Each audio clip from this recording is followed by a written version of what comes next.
Ali and I were individual artists, right? We have a whole career just making music, and we also score. So there's a balance. As individual artists, we don't have a boss at all. We make something, this is what we want to do, that's it, done. Right. We don't ask if somebody likes it, that's it, that's done. As composers, you have a boss because you're actually part of a team. And you're a module in this machine that is trying to make something very special. So in order to be that module within the machine,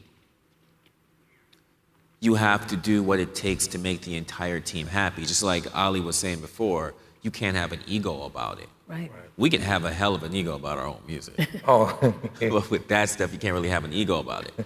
Now, that being said, based on the fact that this is the perspective when it comes to composing, Ali and I do have those egos.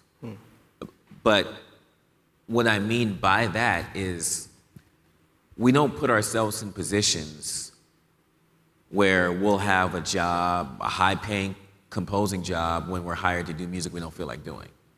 So it's the balance between the two, being the artist with no boss or composing for something that we actually want to do. That's where the ego sits, as long as it's a kind of movie I want to do. So for me, the first thing I scored was a modern blaxploitation movie called Black Dynamite.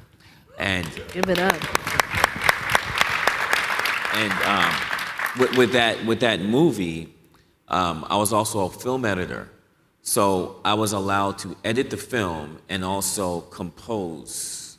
Wow. So I could adjust I would edit from the morning till about the afternoon, and from the afternoon to the night, I would compose. So I was allowed to do exactly what I wanted to do. I could do this whole thing like it's a music video and score the music video, you know? So I was put in a position where I was asked to create music that's of 73, 74. That's exactly what I want to do. Yeah. So I could go in. Now, issues I had within that, barriers were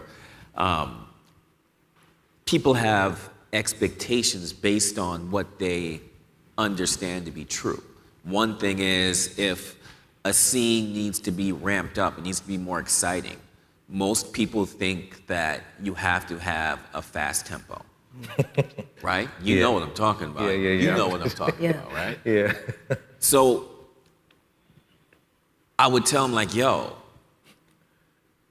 just have a fat bass line, something dope and groovy that is against what people actually want that works. That's gonna resonate more. And these are the kinds of things that we have to, tell our team and have them trust us. And, and when they don't, it's cool. We can make something fast that works too. You know what I'm saying? But these are the kind of, the barriers are us abiding by our rules, because we're always gonna do what we want to do. Absolutely. And in order to do what we want to do, we put ourselves in situations where we're going to be able to do what we want to do, because I always say that there's nothing more valuable than your time. Like, no matter how much money you're getting, if you're doing something you don't want to do every day,